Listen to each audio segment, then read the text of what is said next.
So essentially, you kind of have three brains from an evolutionary perspective.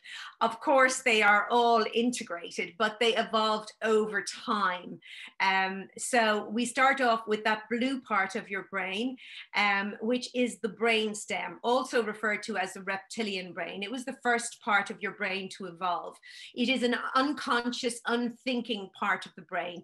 It is responsible essentially for the actions that keep you alive. If you have sustained damage to your brainstem, as we all know, sort of from watching programs like ER, you're really screwed. You're going to die unless you have access to a life support machine.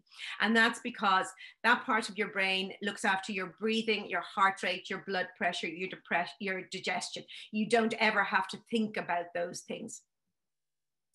The next part of the brain to evolve, I've colored it pink here, is the limbic system, and often people refer to it as the emotional brain because it is the structures within that part of the brain are involved in emotion production, also involved in the stress response, the fear response, the fight or flight response, but also there's a structure in there called the hippocampus, which plays a critical role in learning and memory, and is very vulnerable to brain fog and also actually to dementia.